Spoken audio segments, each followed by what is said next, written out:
Mis hermanos, buenos días. Buenos días. Dios les bendiga. Amén. Me van a creer que tenía mi elemento de trabajo, que es la tablet con la que yo venía a predicar.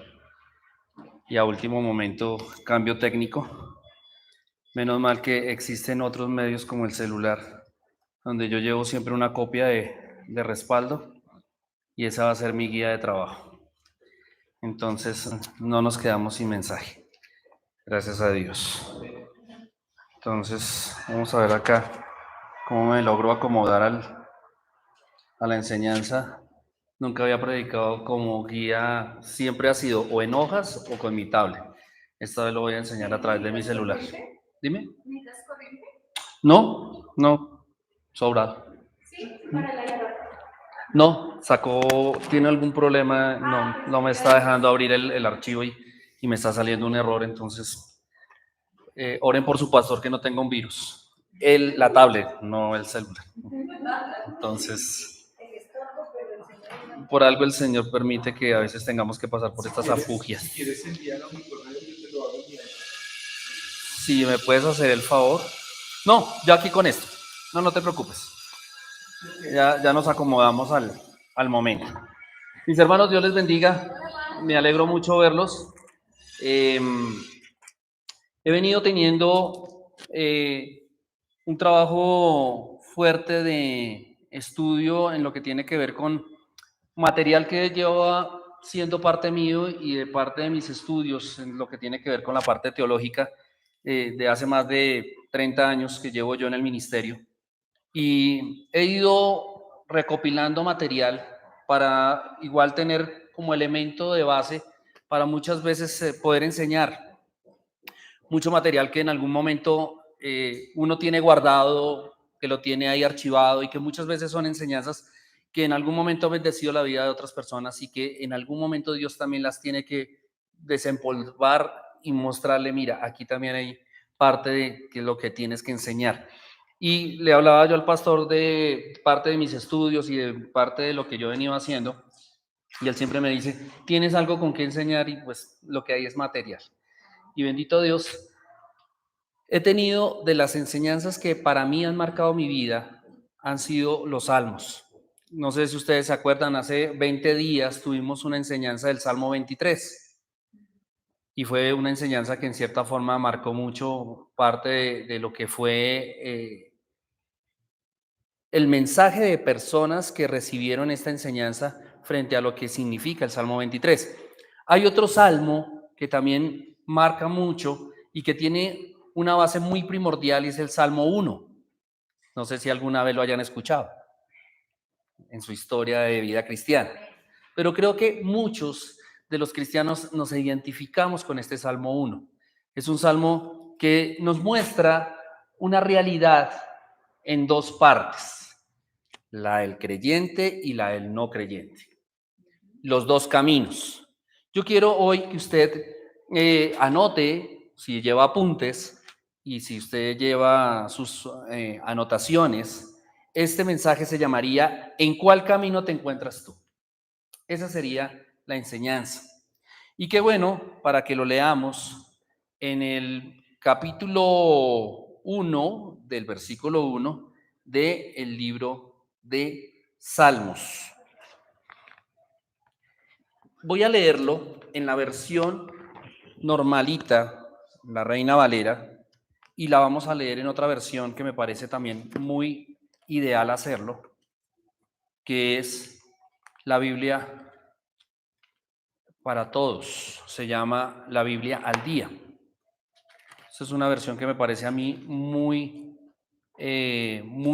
especial en su traducción, porque es una manera muy clara de saber entender parte de algunos textos bíblicos. Estuve estudiando algo de lo que tiene que ver esta Biblia, y esta Biblia viene muy aferrada a lo que tiene una traducción muy fiel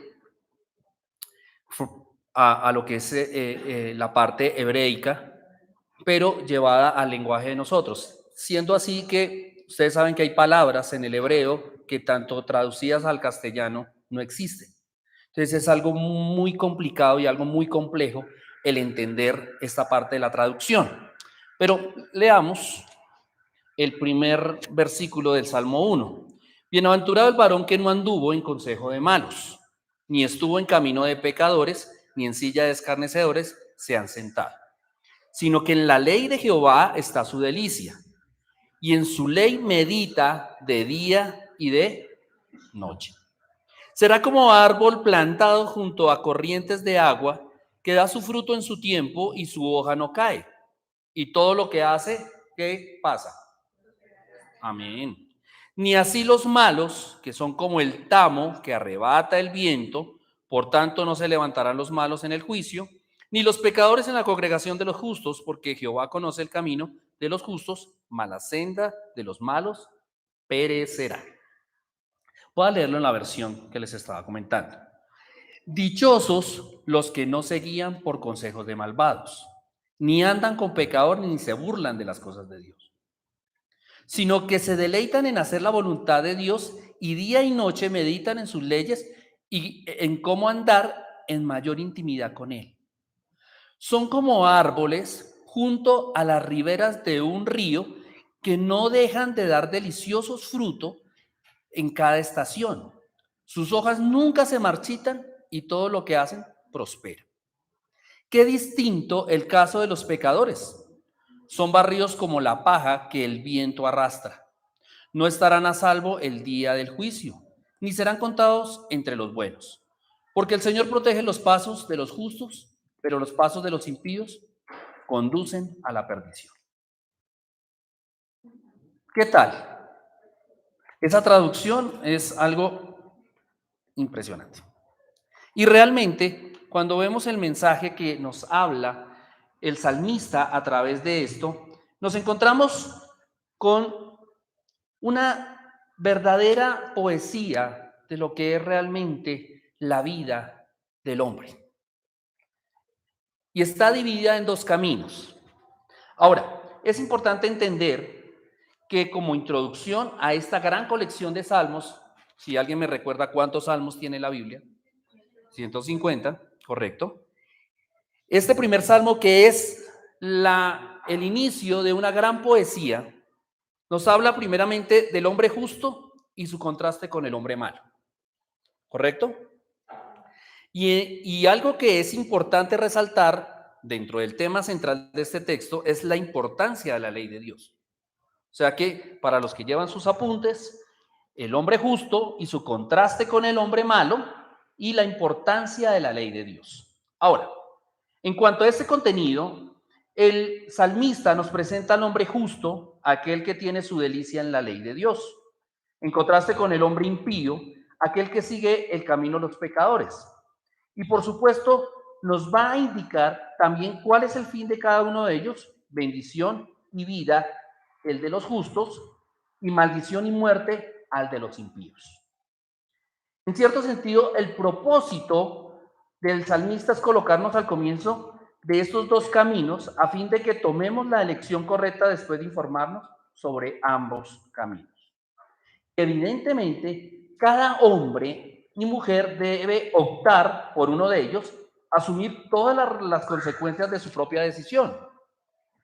Al fin y al cabo, solo hay dos caminos en la vida: o reverenciamos a Dios y le amamos, o por el contrario, vivimos a espaldas a Él e ignoramos sus mandamientos.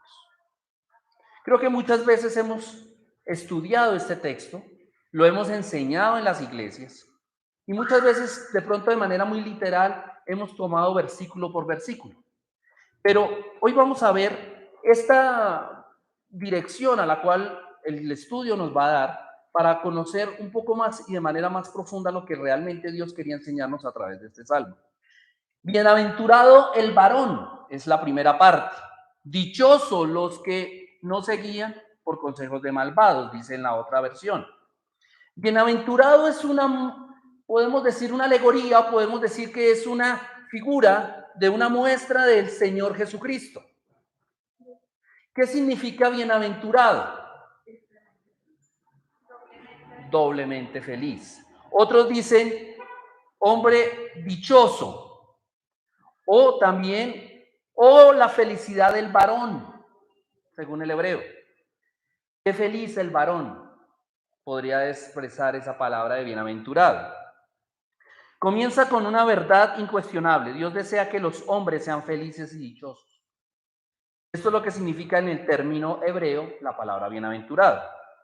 Ahora bien, el anhelo de felicidad es universal. ¿Pero qué es la felicidad? Realmente la respuesta dependerá de lo que entendamos por ser felices. Para muchos tiene que ver con la ausencia de todo sufrimiento y la posesión de todo lo deseado en circunstancias de bienestar permanente asegurado. Algunos ven la felicidad como el tener dinero, otros vivir la vida, otros de pronto tener bienestar y salud, otros de pronto contar con lo necesario. Visto desde esta perspectiva, en un mundo con tanto dolor como el nuestro, es difícil pensar en llegar a ese estado de felicidad. Por otro lado, observamos que personas que tienen este tipo de abundancia y seguridad, no por eso llegan a ser felices, sino que dan muestra de seguir sintiendo una profunda sensación de insatisfacción. Todo el tiempo viven insatisfechos, teniéndolo todo. En algunas ocasiones intentan llenar con otras cosas que a veces pueden ser incluso peligrosas y nocivas para sus propias vidas. Pero la felicidad o bienaventuranza de la que el Salmo nos habla no tiene que ver con las posesiones que la persona tiene o con las circunstancias temporales, sino que se basa en tener una correcta relación con Dios y vivir de acuerdo a los mandamientos. ¿Claro hasta ahí? Entonces, bienaventuranza o bienaventurado es ser dichoso, ser feliz, teniendo una excelente relación con Dios. Amén. El Salmo 4:7, Salmo capítulo 4, versos 7 al 8 dice: Tú diste alegría a mi corazón mayor que la de ellos cuando abundaba su grano y su mosto. En paz me acostaré y asimismo dormiré, porque solo tú, Jehová, me haces vivir confiado. En otros pasajes se expresa algunas de las causas que producen este tipo de felicidad. Si ustedes van al texto del Salmo 32, versículo 1 y 2, nos enseña de bienaventurado aquel cuya transgresión ha sido perdonada y cubierto su pecado. Bienaventurado el hombre a quien Jehová no culpa de iniquidad y en cuyo espíritu no hay engaño. ¿Se acuerda de quién estábamos hablando ahí? De David, en el momento del pecado que él cometió precisamente con Betsabé.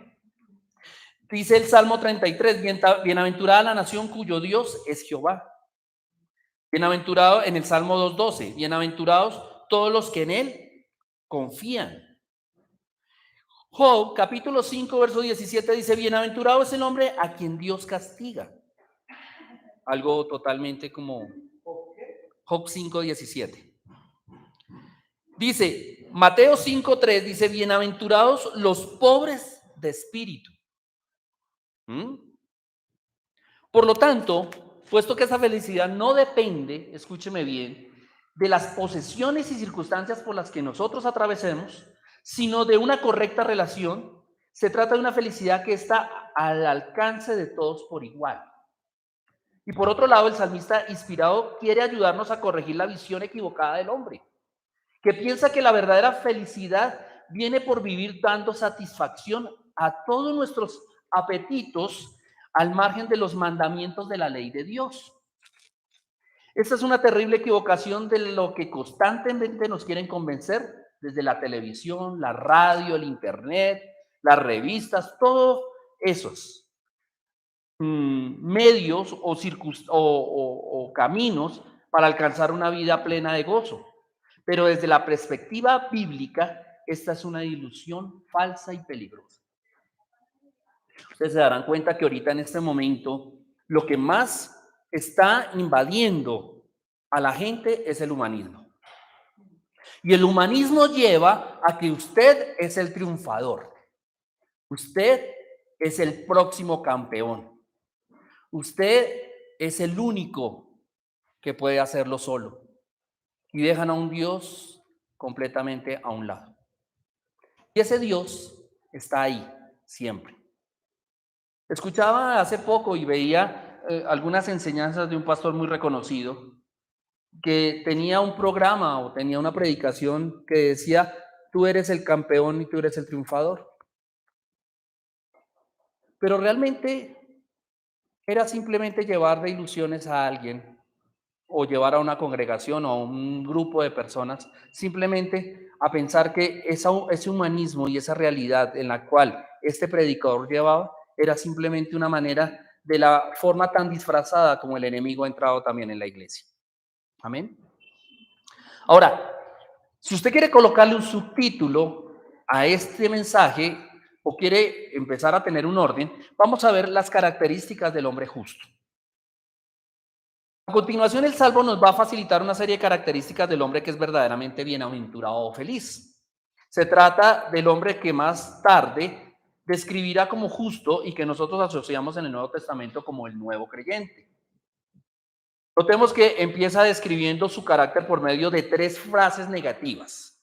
Vamos a irnos a ese texto donde habla de estas 3 características o 3 frases. Uno dice, no anduvo. El segundo, no estuvo, ni no se ha sentado. 3 acciones. ¿Ok? Cada una de estas acciones es el degenere o el deterioro de una persona que no conoce al Señor. Si se dan cuenta, el salmista, igual que nosotros, veía un mundo a su alrededor donde prevalecía la maldad y en este contexto, cualquier creyente que quiere ser justo tendrá que decir no. Si usted piensa en la felicidad y el ser bienaventurado, en la bienaventuranza puede ser bienaventurado aquel que a todo tiene que pensar en decir no. Primera de Yair 3:15. Ahora, a mucho de lo que el mundo dice sí, es necesario tener en cuenta que la respuesta más importante a la santidad es la negatividad. Aunque como veremos después, el verdadero justo no es simplemente aquel que no hace ciertas cosas malas, sino que sobre todo se caracteriza por una actitud positiva que le lleva a amar y cumplir la ley de Dios. Amén. Ahora, si se da cuenta, el texto, si quiere colocar ahí un punto 1 de lo que es las características del hombre justo, es que no anduvo en consejo de malos.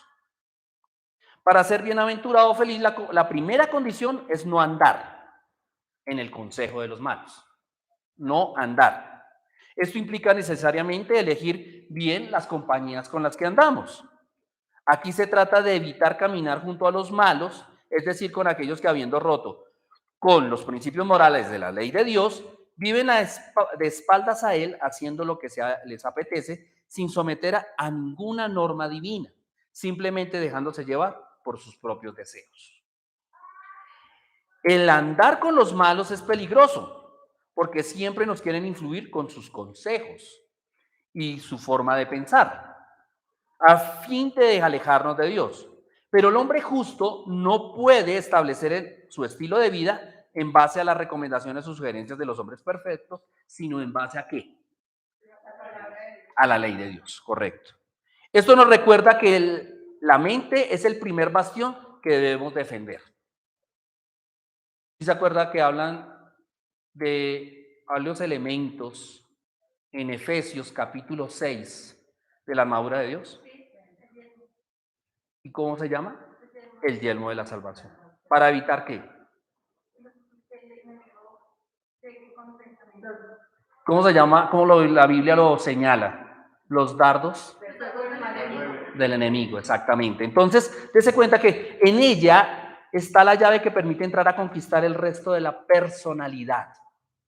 Sobre la base de la personalidad es que se ve ese andar, ¿correcto? En 2 de Corintios capítulo 10, versos 3 al 6, segunda carta a los Corintios dice, pues, aunque andamos en la carne, no militamos según la carne, porque las armas de nuestra milicia no son ¿qué? Sonó así como a guerra espiritual. Derribando argumentos y toda altivez que se levanta contra el conocimiento de Dios, y llevando cautivo todo pensamiento ¿a dónde? Y estando prontos para castigar toda desobediencia, cuando vuestra obediencia sea ¿qué? Perfecta. Amén. Entonces, ese proceso se da en la mente. Y cuando no andamos es no dejando que nuestra mente camine. ¿Ok? Ahora, ni estuvo en camino de pecadores. Una cosa es que se empieza a andar, otra cosa es que se quede quieto y que ya al final, pues se siente. Esos son los 3 pasos. Ahora, en la segunda parte, dice, ni estuvo en camino de pecadores. El primero, acuérdese que lo decíamos, es que no anduvo en consejos de malos. El segundo es, ni estuvo en camino de pecadores. Y en este dice, la idea es que no se quede parado en camino de los pecadores. Una cosa es cuando usted va en la calle, alguien lo va a entrevistar y tiene usted 3 acciones. Una, andar con esa persona. No, es que voy de afán, qué pena. No, es que venga, un momentico. No, qué pena, es que voy de afán, pero sigo andando. Pero dígame, cuénteme. Me paro, oiga, me interesa y me siento. Vamos a estar en el segundo. Esto guarda la relación con lo anterior, aunque veremos cierta progresión. Ahí hay una progresión. Puesto que el justo no escucha los pensamientos y consejos del impío, tampoco se encuentra donde estos están. Ahora bien, es interesante, y escúcheme bien esto, notar que el término con el que se describe en esta ocasión a los impíos son llamados pecadores. Acá no se llaman impíos, y en esta segunda parte los llama pecadores. La idea de la palabra original tiene que ver con errar el blanco. Y en este contexto, el pecador es alguien que ha equivocado las verdaderas metas de su existencia, porque en lugar de tener como su principal objetivo el vivir de acuerdo al propósito de su creador, vive para sí mismo y con su propia exaltación. Y por supuesto, el ser humano no encuentra en este tipo de vida lo que espera, porque lejos de alcanzar la grandeza o la plenitud, lo que haya es la esclavitud, la degradación, y luego ¿qué? Cuando algo se degrada, se destruye. ¿Y eso cómo se llamaría en términos? Se muere. Se acaba. Por esto, todo no se debe extrañar que el justo no quiera estar en compañía de los pecadores. Porque ¿qué justo le gustaría degradarse? ¿O usted conoce a algún hermano que esté en la plenitud con el Señor y se quiera morir? No para estar en la eternidad, sino digo, morir en el pecado. Ninguno. Ahora, en el tercero, dice, ni en silla de escarnecedores se ha sentado. Entonces, aquí nuevamente vemos la progresión ya al punto de la degradación total que se produce cuando el hombre se acerca a los pecadores, comienza por escuchar sus consejos y asumir sus ideas, y luego se junta en su compañía asumiendo su estilo de vida y finalmente pierde todo temor y respeto, terminando por burlarse de los principios de Dios y de aquellos que lo siguen. O sea, ya lo último que hace es sentarse, tomar cervecita y empezar a gritar y a criticar y a llevar todo lo peor de lo de la persona. Son los escarnecedores, aquellos que tienen una conciencia totalmente ¿qué? Endurecida, y que a sus malas acciones añaden sus burlas contra todo aquel que no piensa ni vive como ellos. ¿Ya ha conocido personas así? Esos son los burladores que andan según sus malvados deseos y se ríen por los juicios del mismo Dios. En 2 de Pedro, capítulo 3, versículos 3 al 4, dice, ante todo, deben saber que en los últimos días vendrá gente burlona que siguiendo sus malos deseos se mofará. ¿Qué hubo de esa promesa de su venida? Nuestros padres murieron y nada ha cambiado desde el principio de la creación. Voy a leerlo en esta versión. ¿Sí les gustaría que lo leyéramos en esta versión? Para de pronto los que nos están viendo a través del YouTube. Quiero enviar un saludo mientras que busco el texto a mi hermano que está hoy de onomástico. Está cumpliendo sus primeros 41 años. Y pues realmente quiero darle toda la bendición de aquí, de parte mía y de mi familia y de la familia IBC, a mi hermano que me está viendo, y dándole este abrazo especial desde acá y saludar a unos pastores amigos que estuvieron conmigo compartiendo anoche de Bucaramanga, a Juan Manuel y a Mar, que nos están viendo también, y agradecerles por ese tiempo donde compartimos con ellos y querían estar hoy con nosotros, pero por motivos de trabajo les tocó viajar, si no pudieran haber estado, pero nos están viendo a través de las redes sociales. Segunda de Pedro 3, del 3 al 4, sirvió el engrase, ¿no? Dice, segunda de Pedro capítulo 3, del 3 al 4, dice, el que crea esto, perdóneme, estoy leyendo que no es, sí, segunda de Pedro, se me perdió segunda de Pedro, ¿será que esta Biblia no lo trae? Sí. Segunda de Pedro capítulo 3,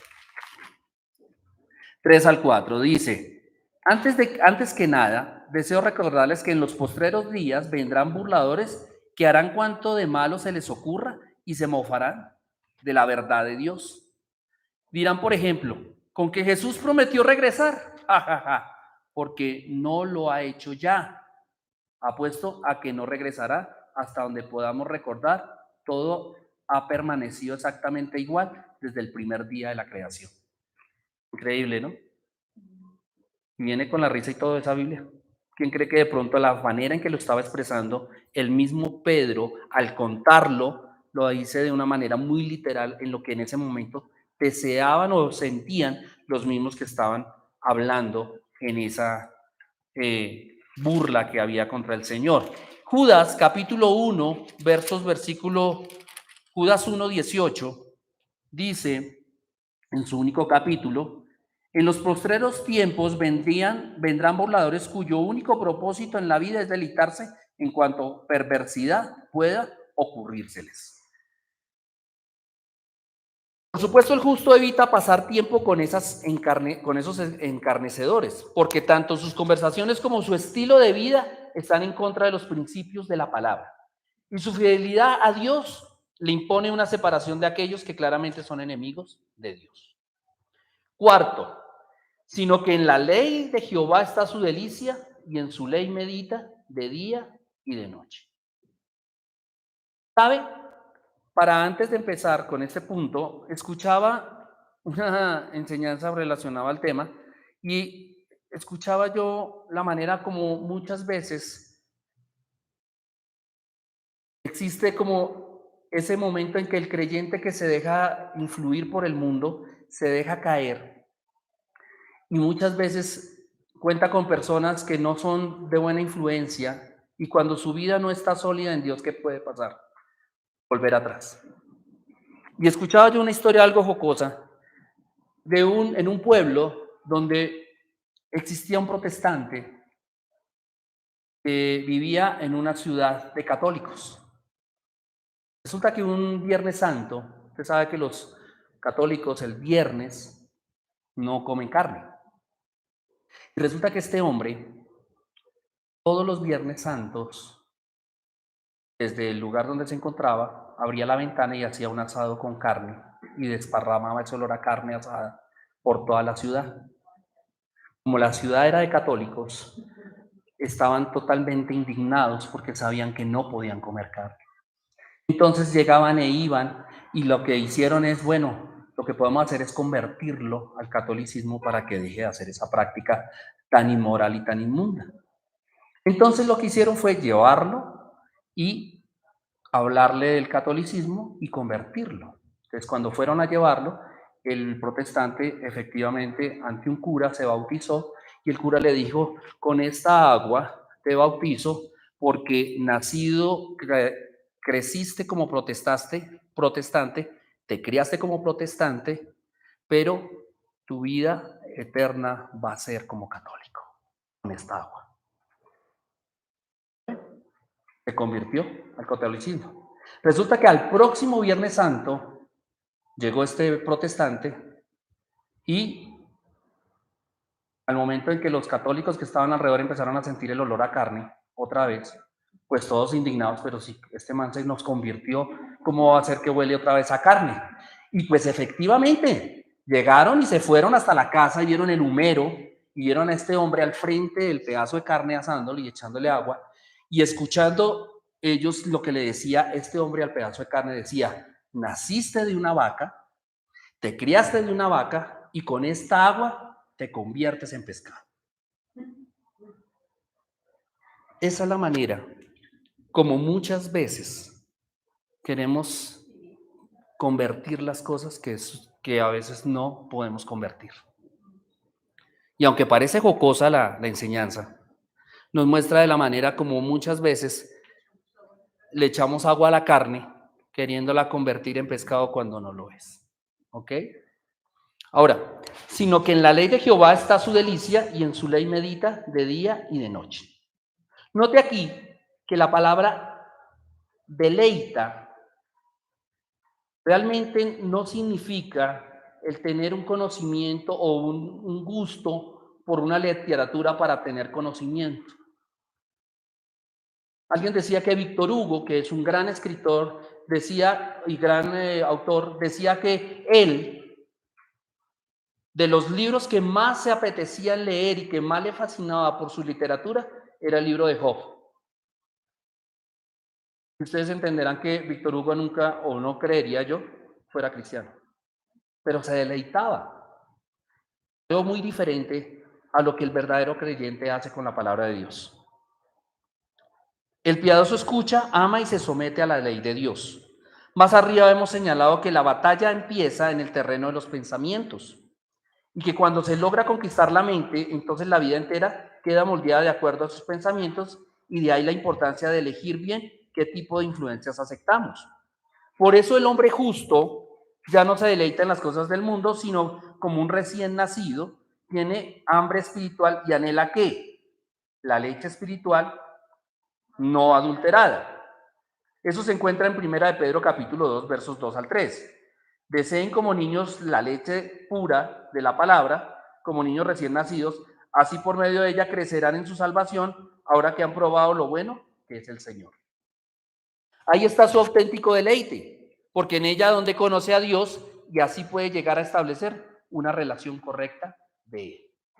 Ahora bien, ¿cómo podía el salmista deleitarse en la ley de Dios si el apóstol Pablo decía que todos los que están bajo la ley están bajo maldición? En Gálatas capítulo 3, versos 10 al 13, dice, todos los que viven por las obras de que demanda la ley están bajo maldición. Porque está escrito, maldito sea quien no practique fielmente todo lo que está escrito en el libro de la ley. Ahora bien, es evidente que por la ley nadie es justificado delante de Dios, porque el justo vivirá. La ley no se basa en la fe, por el contrario, quien practique estas cosas vivirá por ellas. Cristo nos rescató de la maldición de la ley al hacerse maldición por nosotros, pues está escrito, maldito todo el que es colgado de un madero. Esta pregunta es importante porque nos lleva a pensar en dos usos diferentes que se puede hacer de la ley, uno malo y otro bueno. En primer lugar, es cierto que Pablo hablaba de la maldición de la ley, pero notemos que en el contexto de esas citas bíblicas se refería con ello a aquellas personas que intentaban conseguir su salvación por medio del cumplimiento de la ley. En ese caso, pues no hay nadie que consiga cumplir perfectamente los mandamientos de la divina ley de Dios, inmediatamente quedamos bajo la condenación de Dios. ¿Y quién es el único que cumplió la ley? Si se dan cuenta que habla específicamente ese Salmo 1 cuando habla del bienaventurado el justo. Ahora, desde ese punto de vista, la ley no puede producir gozo, sino tristeza y frustración. Sin embargo, encontramos que con frecuencia los autores bíblicos se referían también al deleite que les producía la ley de Dios. Además de este salmo que estamos estudiando, está el Salmo 119, que deja constancia del amor del salmista por los estatutos bíblicos o divinos. Incluso el mismo apóstol Pablo confesaba que él se deleitaba en la ley de Dios. En Romanos, que hemos venido estudiando en los miércoles, donde encontramos, porque en lo íntimo de mi ser me deleito en la ley de Dios. Amén. Ellos podían pensar de esta manera porque veían en la ley de Dios el medio por el cual conocer a Dios y establecer un tipo de vida que le agradaba. Por supuesto, esto implica necesariamente que previamente habían sido justificados ¿por quién? Por la gracia de Dios. no por sus propios méritos, porque por ese camino, como ya hemos visto, la ley solo puede producir maldición. Ahora, notemos también que el salmista no solo se deleitaba al leerla, sino que también lo hacía en meditar. ¿Ustedes saben o qué representa el meditar? ¿Qué piensan ustedes en la palabra o qué significa meditar? Reflexionar. Uh-huh. Ustedes han visto que tanto la vaca como los cabros y como todo, ¿qué hacen? Exactamente. Y rumiar es que uno los ve todo el tiempo masticando. Entonces, en el ciclo de la alimentación de un animal, lo que hace es hacer ir y volver. O sea, no deja que la comida no se vaya hasta que no pierda su propio nutriente, a que se vaya el último elemento. Por eso ellos mastican y mastican, para que estuvieran comiendo chicle. Por eso nosotros a veces vemos aquí en la iglesia gente que rumea, no porque esté mascando chicle, no, sino porque realmente analizan esa palabra de Dios y ¿qué hacen? La ponen ¿qué hacen con ella? En acción, por obra, actuando sobre lo que han meditado. Ahora, esto es importante porque la palabra de Dios nos ha sido dada para satisfacer nuestro intelecto, sino para que vivamos de acuerdo a sus instrucciones. Por esa razón se hace tan necesario su adecuada meditación. En este sentido, podríamos decir que la meditación es para el alma lo que la digestión es para el cuerpo. Es necesario a fin de poder hacer nuestra palabra y que llegue a ser parte de nuestro ser interior. En Jeremías, capítulo 15, verso 16, si querían un texto bíblico con base a esto, dice: al encontrarme con tus palabras, yo las devoraba. Y ellos eran mi gozo y la alegría de mi corazón, porque yo llevo tu nombre, Señor Dios Todopoderoso. En Ezequiel capítulo 3, verso 3, dice: luego me dijo, hijo de hombre, cómete el rollo que te estoy dando para que te sacies. Y yo me lo comí y era tan dulce como la miel. Increíble, ¿no? La Biblia nos está hablando de que se lo comió y ¿qué más hizo? Lo saboreó, lo probó, lo deleitó, le gustó. Haga de cuenta ahorita ese plato que a usted más desea, que le gusta. Y usted empieza aquí a imaginarse cómo ahí en su propia mente empieza a imaginarse ese trozo de carne de beef, no sé, o chorizo, bueno, lo que quiera comer. Y se deleita. Y como que usted no quisiera acabarse ese pedazo de carne que lleva ahí y sacarle todo el jugo. Dice Apocalipsis 10:9, me acerqué al ángel y le pedí que me diera el rollo, y él me dijo: tómalo y cómetelo. Te amargará las entrañas, pero en la boca te sabrá dulce como la miel. De manera tan poética de decir Dios de cómo debemos tomar la palabra y gozarnos con ella.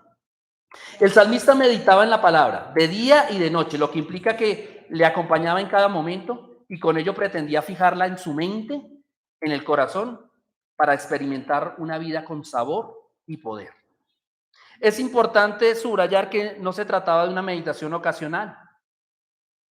Vamos al texto de Josué 1:8, donde dice: nunca se apartará de tu boca este libro de la ley, sino de día y ¿qué? Y de noche meditarás en él.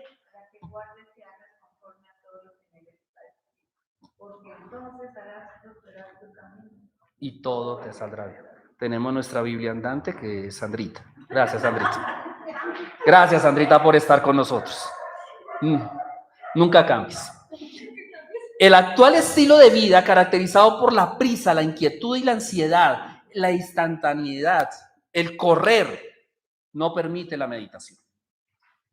Ahora lo que hacemos es que todo viene escrito, todo viene diluido, todo viene como el café instantáneo.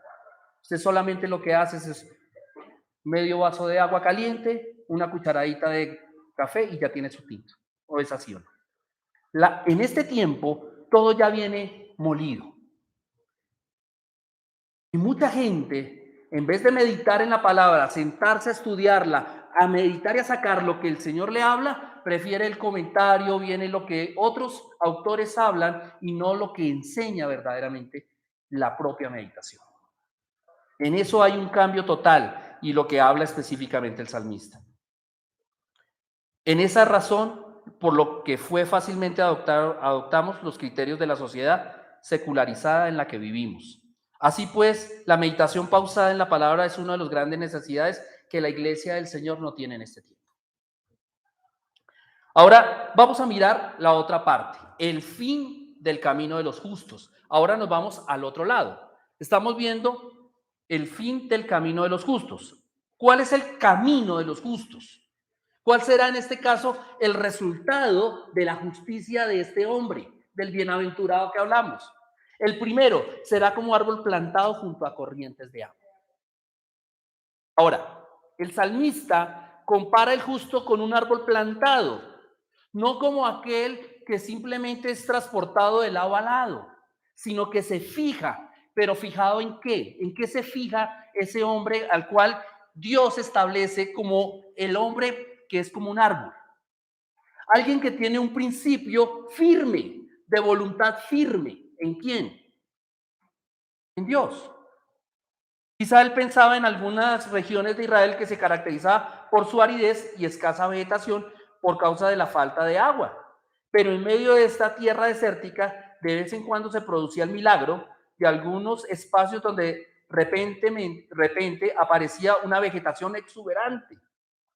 Eso se debía a las aguas corrientes que atravesaban aquella región. Allí los árboles podían absorber en el suelo húmedo las sustancias necesarias para mantener su vitalidad y belleza, y se sostenían en medio de la aridez. El salmista veía al hombre justo como un árbol de este tipo. Veamos un cuadro similar en lo que nos habla con su respuesta en el Salmo 92, del 12 al 14, donde dice: el justo florecerá como la palmera, crecerá como cedro en el Líbano. Entonces, o los que han tenido la oportunidad de ir a conocer esa área o ese lugar, son lugares desérticos, de poca agua, pero que la vegetación que crecía alrededor de las afluentes de agua eran lugares que tenían ¿qué? Una excelente vegetación. Plantados en la casa de Jehová, en los atrios de nuestro Dios florecerán, aunque en la vejez fructificarán, estarán vigorosos y verdes. Esta comparación es muy acertada porque el creyente vive también en medio de un mundo donde no hay vida espiritual a su alrededor. Viven al lado de un desierto espiritual. Y no es difícil imaginarlo como un desierto en el que fácilmente se seca cualquier planta. De ahí la necesidad de ver constantemente las corrientes de agua, que es la palabra de Dios. Ahora bien, existe el peligro de que el creyente, o del mismo modo que el árbol que está plantado junto a aguas de aguas vivas, no sienta la necesidad de profundizar sus raíces, sino que sencillamente, ¿qué pasa? Ya que encuentra el agua con facilidad en las capas superiores del terreno, por esto solo puede ser causa de graves problemas a la larga. Tiene que profundizar. ¿Qué pasa si un árbol no tiene sus raíces profundas? ¿Qué pasa cuando habla por ahí en una parte del Nuevo Testamento que el hombre que edificó su casa en qué? ¿Y el otro en dónde? ¿Y la roca quién es? Eso pasa directamente con el ejemplo que nos da del árbol. Cuando el árbol no está sustentado en un buen terreno con una muy buena base de agua, puede llegar a ¿qué? Llegar el viento y arrastrar. Ahorita en este tiempo con el huracán Ian, usted ve las imágenes a través de la televisión donde veía árboles totalmente arrancados con toda su raíz por no tener una muy buena profundidad. Ahora, para esto solo puede ser causas graves. Solo hace falta que sople un poco de viento fuerte para que el árbol sea desarraigado. Debemos tener cuidado con esto porque la facilidad de muchos cristianos tienen para acceder a la palabra de Dios los puede llevar a no valorarla suficientemente y a no profundizar en el conocimiento de ella. Vamos en el punto 2 de el fin del camino de los justos. Nos queda 2 horas y media de charla. Tengan paciencia. Dice que da su fruto en su tiempo y su hoja no cae. Escúchame bien, que da su fruto en su tiempo y su hoja no cae. Como veíamos en la persona que se nutre adecuadamente en la palabra de Dios, incorporando sus enseñanzas a su vida, lo que finalmente llevará fruto y su hoja no cae. Finalmente, esto es lo que da el sentido a la existencia del árbol, que dé fruto y produzca una excelente belleza. Y este debe ser también la meta de todo hombre que conoce al Señor. Debemos producir fruto para Dios y vivir de tal manera que se pueda decir nuestras vidas reflejan la belleza de un Dios al cual Él nos creó. Notemos también, da su fruto en su tiempo, no en el tiempo de uno, sino en el tiempo de quién. Muchos queremos correr para que el fruto de todas las cosas se den de acuerdo a nosotros. Pero dice que da su fruto en su tiempo. Cada árbol tiene su tiempo para dar fruto y, por supuesto, da su fruto de acuerdo a su especie. Así también el creyente manifestará diferentes frutos en distintos momentos. Y habrá ocasiones que será fruto de labios que confiesen su nombre. Eso está en el Hebreos capítulo 13, verso 15. De comunión o edificación, otro fruto que es en Romanos 1:13. Hay otro fruto que es el fruto de la santificación, que es diferente a los de Gálatas, escúcheme bien. Este es fruto de personalidad, como es de santificación en Romanos capítulo 6, verso 22. Romanos 6, 22. Romanos 15, 28. Con relación al dar, no ser tacaño. Romanos 16, 5 de buenas obras. Colosenses 1:10 de justicia y de paz. Santiago 3:18 de conocimiento de nuestro Señor Jesucristo. Vuelvo a repetir, no me hagan esas caras. Colosenses 1:10 de justicia y paz. Santiago del 3 al 18 de conocimiento de nuestro Señor Jesucristo. Y por supuesto lo más importante, fruto de un carácter como el de Cristo. Está en Gálatas 5, 22 al 23. Mas el fruto del Espíritu es amor, gozo, paz, bondad, benignidad, paciencia, mansedumbre y templanza. Contra tales cosas no hay ley. Amén. Otro detalle interesante es cuando al justo es que su hoja no cae. ¿En qué época del año se caen las hojas? En otoño. Eso quiere decir que su hoja no se marchita. Puede pasar temporadas y se mantiene firme y su color es verde. Qué buen ejemplo, ¿no? Sino que mantiene una frescura y vitalidad, es inmune al deterioro que provoca la sequía. Y así será el creyente que está siempre arraigado a Dios y a su palabra. Jeremías 17:8 dice, porque será como el árbol plantado junto a las aguas, que junto a la corriente echará sus raíces y no verá cuándo viene el calor, sino que su hoja estará siempre verde. Y el año de sequía no se fatigará ni dejará de dar fruto. Será como las águilas que se levantan en lo alto y ¿qué pasa con ellas? Se rejuvenecen. Amén. Y todo lo que hace prosperará. O sea, el resultado no es que hablemos acá de un evangelio de prosperidad, no es que hablemos acá del dinero de otro que tenemos que mover a través de la lana de las ovejas, para que no se me malinterprete, sino que es el resultado de una vida en Cristo. Como principio vendrá esto. Ahora, lo que aquí está asegurado no es el éxito local como se conoce en el mundo, que el éxito está relacionado con dinero. Es verdad que el creyente que vive bajo los principios éticos de la ley de Dios tiene laboriosidad, honradez, tenacidad, confianza y optimismo. Tendrá muchas posibilidades de prosperar en todas aquellas empresas comerciales con las que emprenda. Pero el énfasis que el salmista expresa aquí está en otro tipo de prosperidad. No olvidemos que a los ojos de Dios, mucho más importante que los logros temporales está el desarrollo del carácter de sus hijos para parecerse más al modelo que encontramos en Cristo. Amén. El apóstol Pablo se refirió a esto cuando expresaba que la adversidad y el sufrimiento que podamos atravesar en la vida presente pueden hacernos prosperar en la formación de un carácter maduro, que es lo que realmente le agrada a Dios.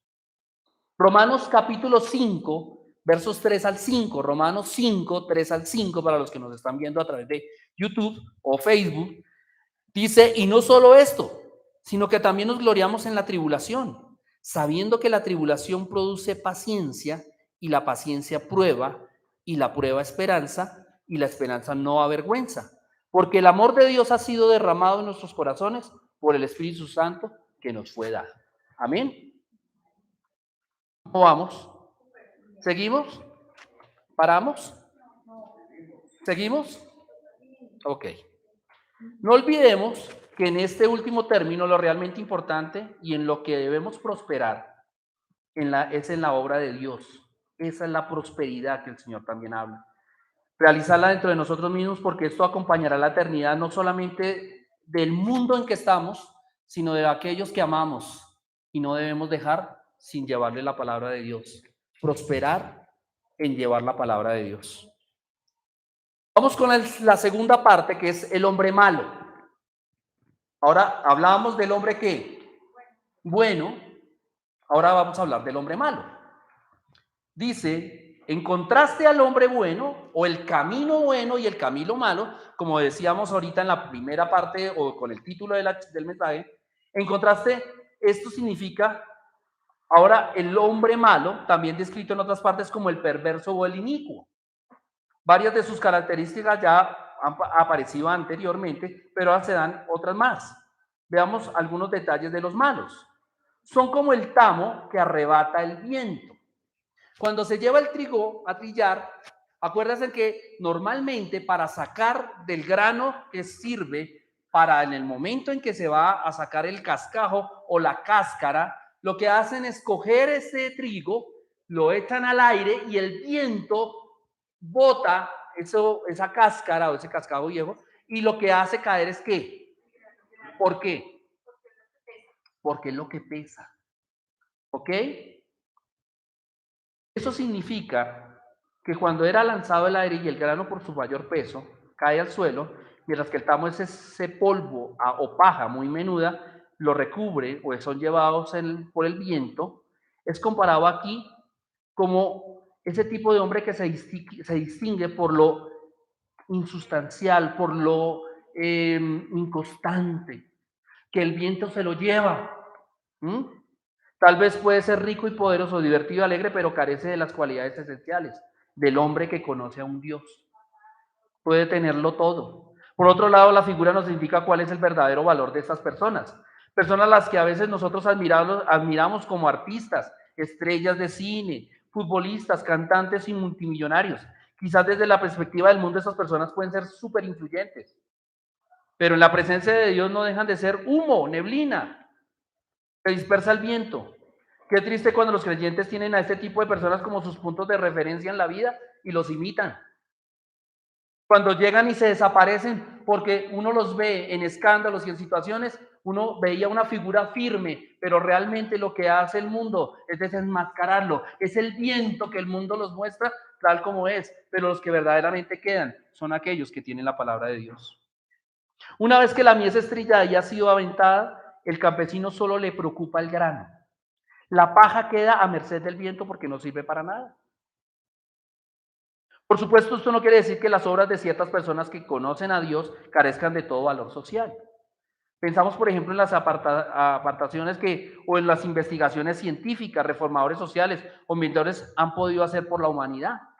Sin embargo, aunque sus obras pueden haber contribuido a un bienestar, desde la perspectiva bíblica, muchas de ellas carecen el valor a los ojos de Dios, porque no nos ayudan a mantener o a mostrar en sentido común de la vida o los principios básicos para ordenarla de acuerdo a los valores que tiene Dios.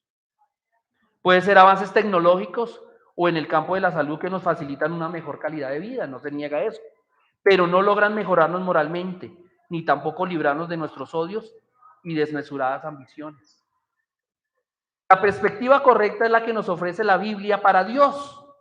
El justo es como un árbol que firme, permanente, fructífero, hermoso, mientras que el malo no pasa de ser como el polvo que se lleva el viento. Ahora, el fin de ambos caminos, ya llegamos al final, ya vamos a terminar, esta va a ser como parte de la conclusión. Por tanto, no se levantarán los malos en el juicio ni los pecadores en la congregación de los justos. Dice en la primera parte, el fin de ambos caminos. Punto 1. Llegará un día de juicio para todos. Y entonces la verdad última de las cosas será reveladas con claridad. ¿Qué ocurrió en ese momento? Aquí se nos presenta un adelanto. Los malos no se levantarán en el juicio. Esa es la última parte del texto que estamos hablando.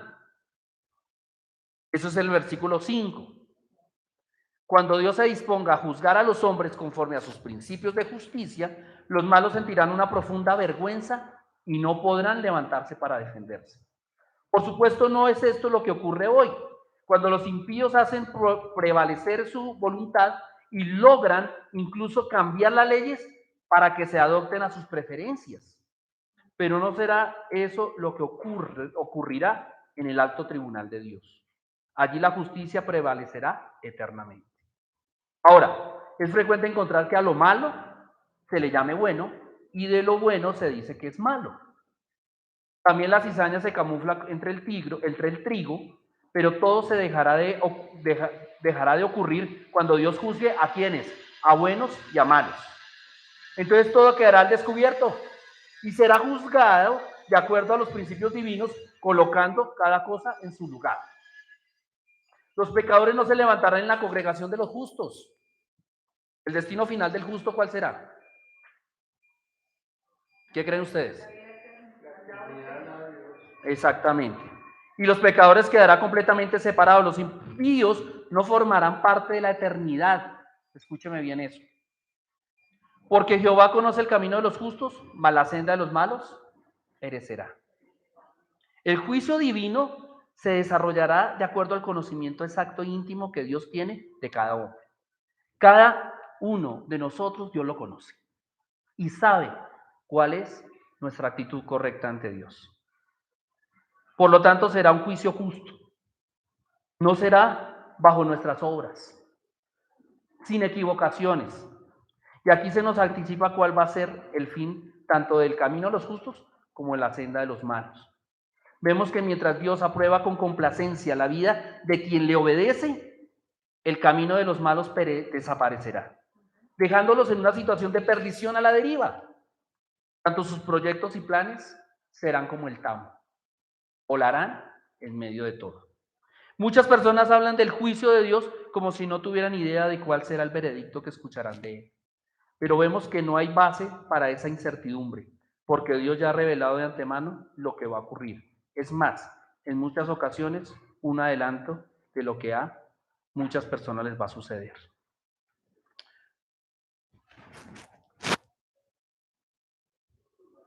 Pero todas estas situaciones no pasan de ser pequeños adelantos de un juicio que tendrá consecuencia de una dimensión muy superior en la eternidad. El apóstol Pablo hizo un llamamiento similar. En Gálatas capítulo 6, versos 7 al 9 dice: no os engañéis, Dios no puede ser burlado, pues todo lo que el hombre sembrare, esto también ¿qué pasará?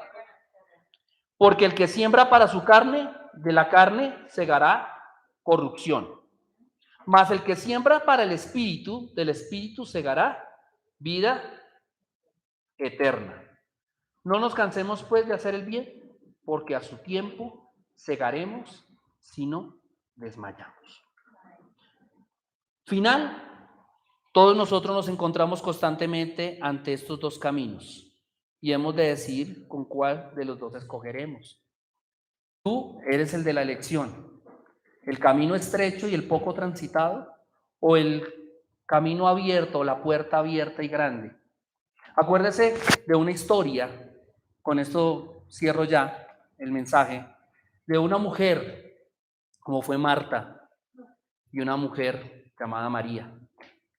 Ambos estaban con la misma lección de escuchar al maestro, pero la una vivía perturbada y acelerada y afanada. ¿Y la otra qué hacía? Solamente en los pies del maestro. Mi invitación en esta hermosa mañana es que usted tome el camino o de sentarse a los pies del maestro o salir corriendo y hacer bulla con los trastes de la vida. El camino corto a veces no es el mejor. El camino largo y estrecho, que a veces se ve complicado, es en el que va Dios contigo. Vamos a orar y vamos a poner este tiempo en manos del Señor, reflexionando, como decíamos en el mensaje, rumiando este mensaje que Dios nos dio.